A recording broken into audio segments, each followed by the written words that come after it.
Happy Friday, Striver. I hope you had an amazing week this week, that you're finishing this day, this Friday, with the sense that you showed up and gave your full powers, the best of who you are this week.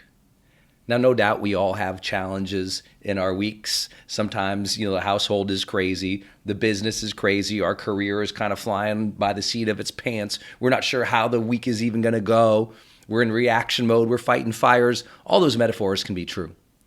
But something is special about what we're doing here in Growth Day, and I just want to call that out on this Friday. So many people sort of abdicate their responsibility for creating great weeks in their life. They just show up, and as they show up, they just live in a sort of a cycle of reactivity all week long. But strivers, what we're doing here in Growth Day, when we make self-improvement a way of life, what that means is we have a higher intention, a higher consciousness, a higher willingness or discipline to challenge ourselves to be the best of who we are. I know if you're new, that can sound so corny, right? Like, really, Brennan, be the best of who we are every week? Yes, absolutely. That's the changing week. That's the demarcation line. That's the point. It never, ever is the same. When we just choose, when we say, I'm going to have an awesome week. When we choose, when we say, I'm going to push myself to be a better parent, to be a better caregiver, to be a better leader. Not in some ways that I need to question or, ding my self-worth, but rather as a bold expression of our true personal power and as a manifestation, if you will, of our own dreams and desires to live our best life. You deserve that. And so if anyone ever tells you your personal development is corny, or in your own mind you think, well, that's kind of silly, I'm trying to be my best self when everyone else already questions me. No, be your best self. Show up week after week after week and challenge yourself to be more intentional, present, mindful, grateful, to try and live on that positive range of emotions and feelings throughout the week. To give yourself that grace, to allow yourself the feeling of a good day or a good moment, to pat yourself on the back as you try hard each day to care for your family and to lead others. It's okay that that is a difficult journey, but it's Friday. And no doubt you probably did that somewhere in the week, so celebrate that. I hope that you had a list of what we call Friday finishers that we ask you usually on a Sunday or Monday just to go in Growth Day and create a checklist of all the things you will complete by the end of Friday so that you're ending the week strong with intention and hopefully getting a few things off your to-do list as you head in to the weekend.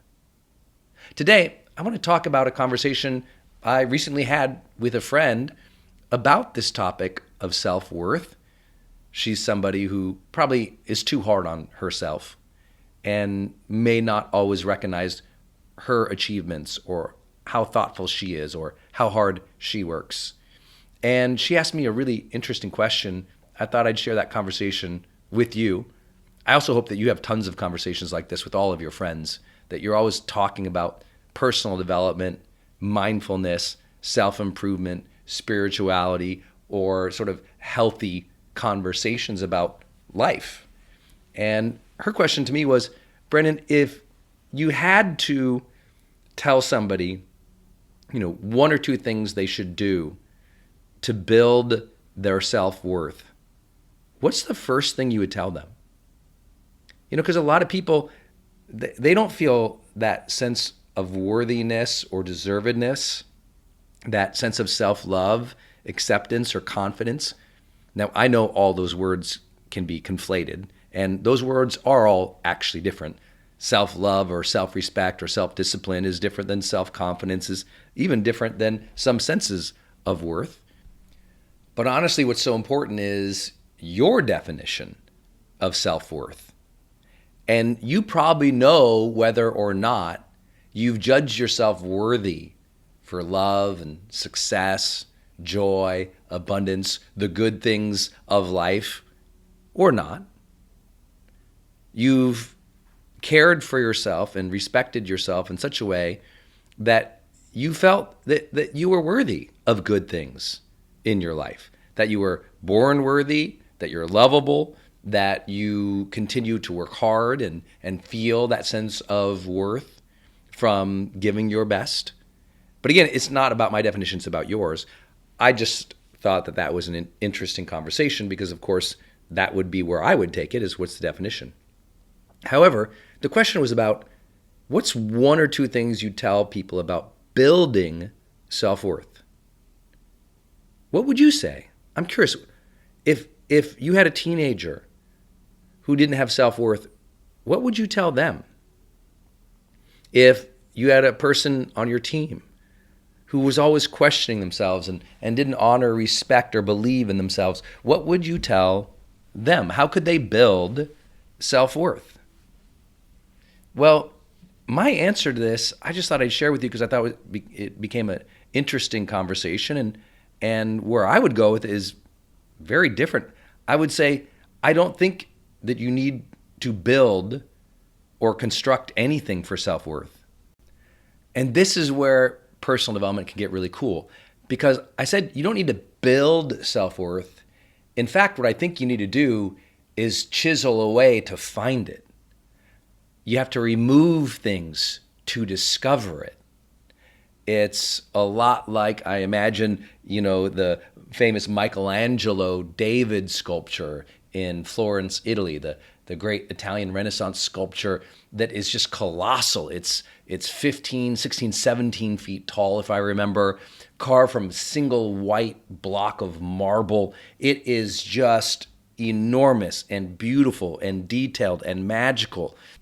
And Michelangelo's brilliance was being able to see David in that great block of stone. It's really an incredible feat of artistry. Other artists had actually worked on that same block of marble decades earlier, if I remember the story right. But he saw something unique in it, and he was able to chisel away and refine away all the stuff that wasn't there to reveal one of the greatest pieces of art in history. I think about that with self-worth. I think you're one of a kind, and you're one of the great pieces of art in God's history. He made sure to make you so unique from all other beings on this planet. That's a remarkable feat. And yet, as we age, as we grow up, all of this artifice, all of this marble and stone and stuff is put on our shoulders and on our heads. All of this, these labels and comparisons and challenges and events and issues and expectations and obligations start piling up on us in such a way that at some point we don't even recognize who we are. But sometimes we feel thick and heavy. Sometimes our self-worth becomes buried in all of that social abstraction of who we're supposed to be.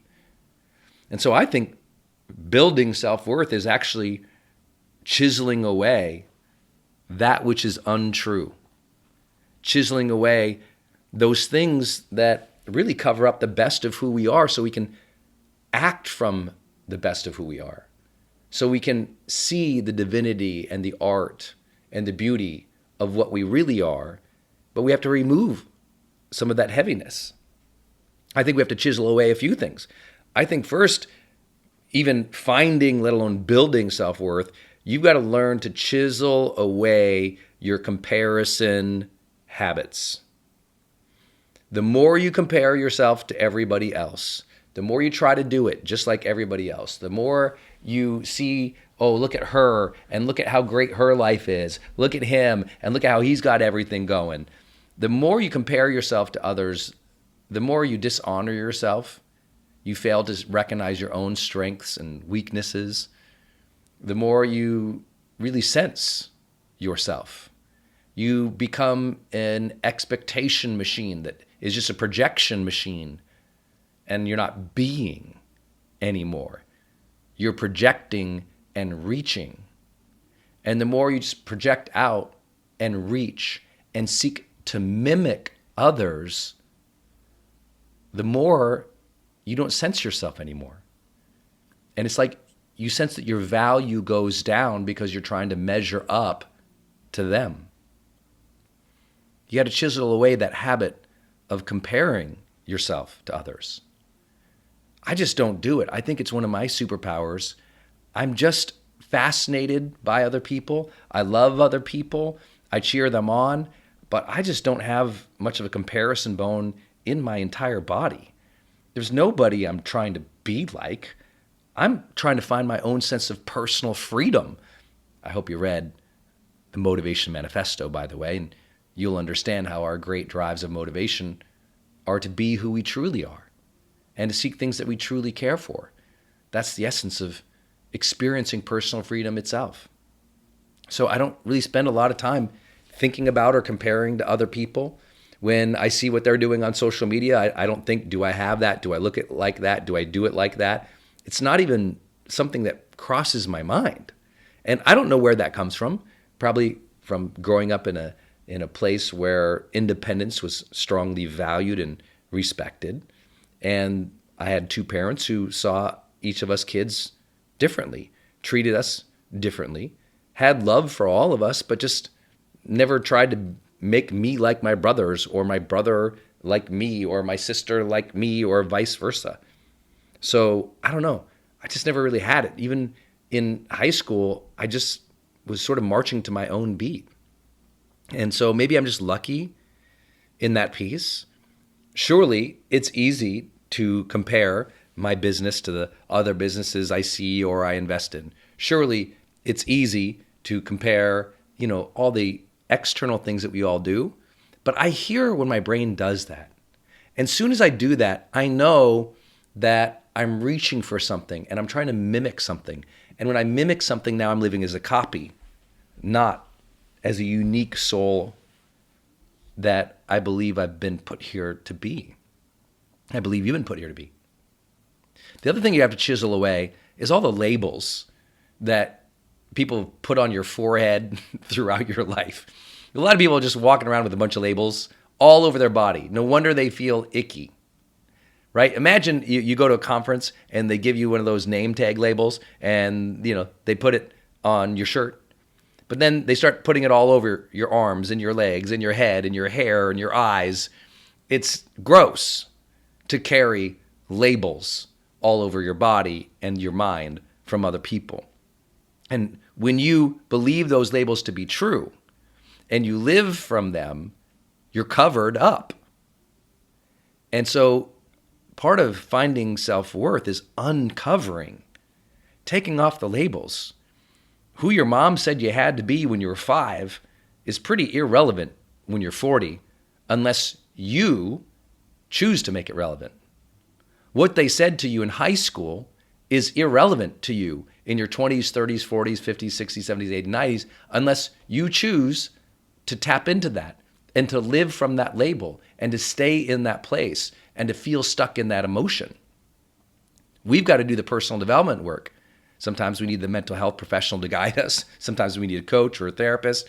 But at some point, we got to go, yeah, I'm not going to live like they labeled me because it's just covering up.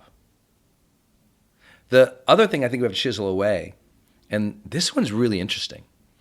I think we have to chisel away fatigue. I think fatigue is something that really steals from people's sense of self-worth.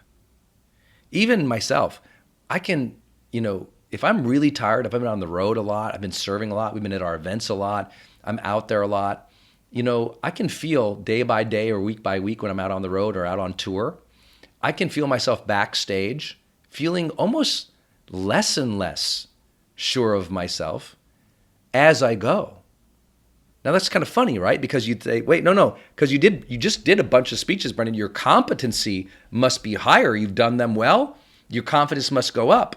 But I become road weary, get a little tired. As I'm a little tired, I question myself more. I bet you know that same feeling. And so much of self-worth, I really believe, is tied to how we care for ourselves. What we always talk about here, the Meds RX framework: meditation, exercise, diet, sleep, positive relationships, and supplementation to feel our best, to have that sense of health and strength so that our self-worth can actually shine through. I think it's so important. When you meet someone who's buoyant and healthy, it's a very different sense of energy from them. And when you're acting from that place, you just feel better about yourself. You deserve to feel better about yourself, care about your health. We got to chisel away our excuses. The more excuses you make, the less you'll believe in yourself. The more you take responsibility for your life and you take actions even when it's hard, even when you're worried, even when you're scared, even when it's difficult, the more self-respect you'll build. But so many people today, well, yeah, I can't do that thing because, or I want to do that, but. I always listen to my own mental chatter when I'm saying but a lot or because a lot, followed by an excuse. And I know that when that is happening, that is not my higher consciousness or my higher mind. That's a weakened state of being that's trying to avoid difficulty or change or the responsibilities that I really do have to serve or I feel called to serve. And so beware of those times when it's lots of excuses. I'm sure even Michelangelo himself had plenty of reasons he didn't need to finish David. But he finished that sculpture. And here we are, literally centuries later. If I remember right, that's a 15th century sculpture. Here we are. I remember standing in front of that years ago, looking up at that monumental sculpture, thinking, wow, somebody finished that. A lot of people start something, but to finish a piece of art with that level of intention and precision and dedication and devotion, isn't that what we're supposed to do with our art of our life? I think a lot of people, they don't necessarily need to build up self-worth by themselves. But one real good way to do that is to chisel away bad friends, bad influences, that peer group that brings you down. No, you need to extract yourself from the bad peer group or that bad circle of influence that brings you down and makes you question your self-worth in the first place. I always tell people, hey, if you don't have people building you up in your life, hey, welcome to life. That's normal. Lots of people around you are going to be negative, doubting, questioning, and judgmental. And sometimes that's your family. That's your partner, your spouse, your teenager. Part of life is realizing there's going to be people like that who don't understand you, who don't cheer you on. But you don't need their permission to be the best of who you are. And in fact, the more they question you and the more they're awful around you, maybe it's time to limit your time or limit the mental space that you give them. And over here, find a peer group. I mean, this is one thing that's powerful about what we're doing in Growth Day. Hundreds of strivers who are trying to improve their lives. We got a peer group for you. Go make some friends in the community section of Growth Day. But I want to let you know, like, so much of our self-worth is tied to social being. How we feel socially, how other people treat us. And you don't need a bunch of yes people around you or people who are telling you you're the greatest all the time. But you do want people who are interested in being intentional, thoughtful, kind, caring, giving, contributing humans. I'm always looking for people, I'm like, if they're not generous in mind, body, spirit, I don't want to be around them. I mean, when I think about the people I spend most time with, they're incredibly generous and giving. It doesn't mean they always agree with me. In fact, many of them openly and honestly debate me or question my ideas. So it's not about compliance or agreement. It's about being around great humans. And when you're around great humans, you feel better about yourself. I feel confident, not because everyone around me is validating me, but because I've built up this peer group of people who are amazing. And because they're amazing and they're kind and generous and giving and thoughtful, they recognize and repeat that back to me when I do it. They're like, hey, man, that was a good thing you did over there. I go, oh, hey, thanks. Appreciate it. Finally, I want to share that we've got to chisel away ego. You know, it's funny because you think, well, self-worth is tied up in some way to our sense of self, which, of course, is egoic. But I want to use a phrase that one of my friends and mentors, the late, great Wayne Dyer, said. I don't know if he came up with this. I just heard him teach it so many times out on the road. He would say that ego stands for edging God out. I always thought that was a cool acronym. Ego, when we think so much of ourselves that we've edged out the divine, or we've edged out a bigger thing. We've edged out oneness or universe or spirit or God or whatever it is you believe, but you've just gotten so into yourself that you've edged out others, and you've edged out the divine. I just think that's powerful. I mean, really, really powerful. You want to find yourself again, you got to make sure you're not too into yourself. You know, I know today everyone runs around thinking that everybody else is a narcissist. And if you think everybody else is a narcissist, the odds are that's you. In general, less than 8% of the public are narcissists by any psychological definition, though we think everybody is because we're in a finger-pointing society. So we found out that's a nice label to throw at people who think of themselves in a certain way or act a certain way. But most people, the vast majority, are not narcissists. In fact, literally, again, studies show maybe 8% of the general populace. So self-worth is not about a narcissistic view, but rather self-worth is about understanding your connection to others in a strange way. It's almost like your ego goes away, that it doesn't need to be so validated and important and awesome and well regarded and agreed with all the time.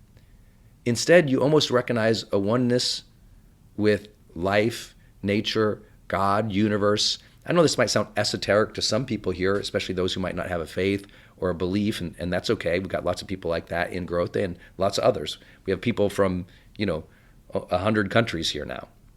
So all different walks of life. I'm a person who personally believes in God, and so I know that when I start taking myself too seriously, or I don't even value myself the way that I believe that God does value all of us, I can get in a bad place. And so for me, I want to chisel away those harder aspects of my ego that believe I'm so great, but also accept the softer aspects of a spiritual energy and honor that as part of who I am. I don't know. What do you think about it? What would you have to chisel away to find greater self-worth? Could you go into your journal today?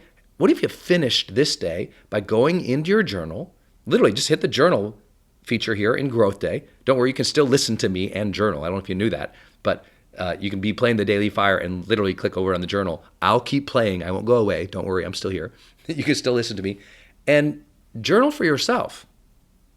What do you have to chisel away to find and respect and honor who you really are?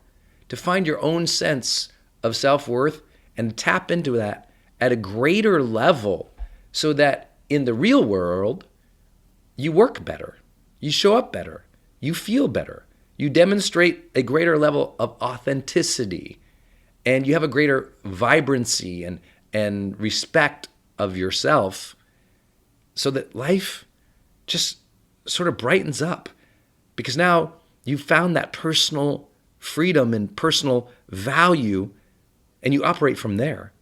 Go to your journal. Really, I'm asking you to do this. Please do this. Besides, don't forget, when you journal, every time you journal, you're creating a little streak in there in your calendar. You're also getting what we call growth coins. And every quarter, we give rewards to those who get the most coins by journaling and tracking their habits on the life score section and using their plan or consuming any of our teaching here in the product. So use the tool. What do you have to chisel away to find greater self-worth? You might even ask, well, how would you answer that original question? What would you build up? I would say, well, if I'm going to build up self-worth after chiseling all the way, I might have to construct some architecture around me to make a stronger, capable sculpture, if you will. I got to construct some new habits, some new focus and discipline, some new peer groups, so that I can get that additional sense of building myself for the future. If you enjoyed this Growth Day Daily Fire, do me a favor. Just share it with somebody today. Just grab that share link, send it out to somebody, say, hey, if you're in Growth Day, just click this. If you're not, go to growthday.com, start a free trial, and then click this link and listen to this topic. I liked it. It's so funny how by just sharing these links or maybe just going to the App Store and leaving us a review today, that we start sharing these messages with the world. I never imagined that I'm just sitting here talking to nobody. I'm trying to lead a movement here. I'm trying to make self-improvement a way of life, because I believe we can't have societal change if we don't have self-improvement. If we don't personally change and shift into higher levels of intention and consciousness and productivity and generosity and kindness and meaningful pursuits, if we don't grow, we can't grow the world. We can't change others. We can't improve how society is going. We got to start within. We got to make that change within if we want to change the world. So maybe there's somebody you want to inspire today with the message of Growth Day. Just send them to growthday.com or go leave an app review. But if you do any work at all, go to your journal right now and journal about the topic of uncovering greater self-worth in your life. Because this day, just like every day, is a great day to grow. All right, if you love this Daily Fire today, quick reminder, comment on it down below. What did you learn? What do you think? What do you have to share? This is about social learning in Growth Day. We learn from each other. We have that humility to learn from each other, but we also have that service leadership mindset where we want to share our life lessons with one another. So what have you learned about this topic? Put it in the comments down below and then get your growth streak.